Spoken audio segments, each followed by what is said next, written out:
Hello, everyone. Welcome to the NewsBrowse News broadcast.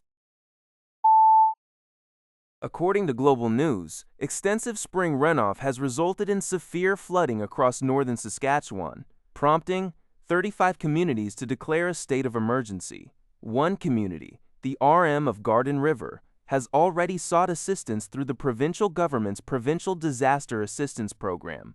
Farmers in affected areas, like Nokomis, anticipate substantial delays in spring seeding and up to a 50% reduction in arable land, exacerbating financial burdens due to elevated diesel and fertilizer costs stemming from the Middle East conflict. The Carrot River is experiencing significantly higher than normal flow rates, leading to evacuations for communities such as Red Earth and Shoal Lake Cree Nation. While some water is beginning to recede, the situation along the Carrot River remains critical.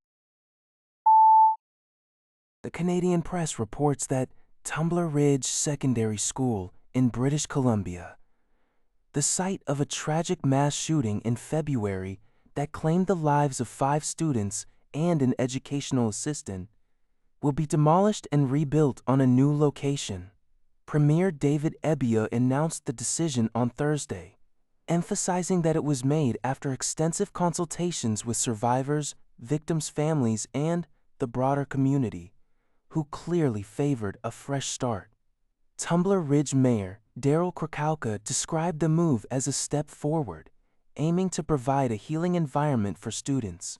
While awaiting the new facility, students will transition from portable classrooms into 8 larger modular classrooms later this month.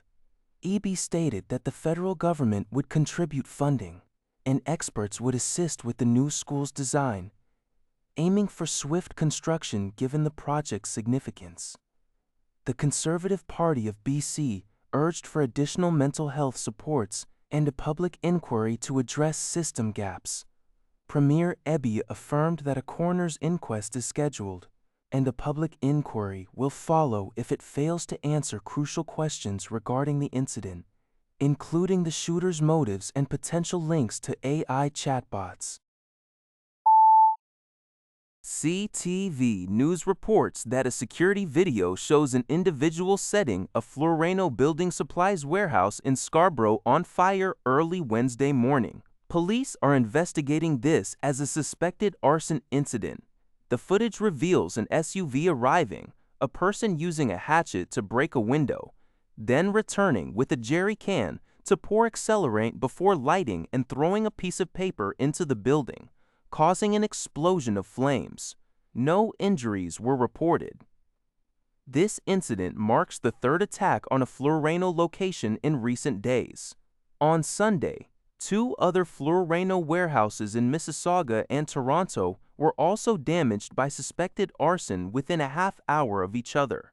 FlooReno President Abad Hammam stated that the company has incurred an estimated $5 million in initial damages from these 3 fires, affecting the livelihoods of their employees. The company is cooperating with the ongoing police investigations and has called on anyone with information to come forward. CTV News reports that the University of Toronto's online learning system, known as Quercus, powered by Canvas, is currently inaccessible. The university announced on its community updates page at 5:30 p.m. that its online learning platform is unavailable until further notice. This disruption stems from a cybersecurity incident being managed by Canvas's parent company, which is impacting multiple educational institutions across North America. The university has confirmed it is in direct communication with the vendor to swiftly pursue a resolution. A message on the Quercus website currently states that Canvas is currently undergoing scheduled maintenance. Quercus serves as a central hub for course materials, resources, and online course hosting for U of T students. CTV News has contacted the university for additional details. An assault on a cannabis store employee who was working alone at night in Winnipeg has triggered renewed calls for improved worker safety in Manitoba. According to the Canadian press, police reported that a man entered the retail store on Tuesday night, waited for a customer to leave, and then locked himself inside with the 24-year-old woman who was sexually assaulted.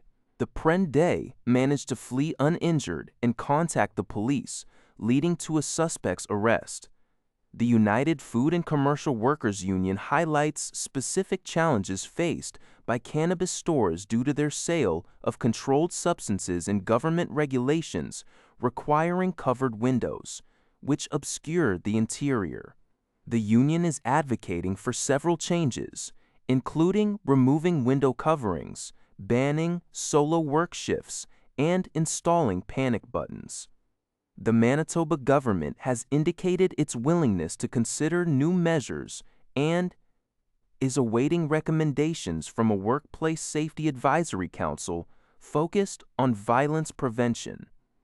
While the Winnipeg Chamber of Commerce supports enhancing safety, it notes that a requirement for 2 workers on duty at all times could be challenging for retailers already struggling with staffing shortages.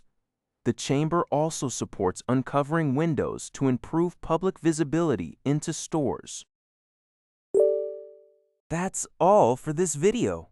Thank you for watching. See you in the next video.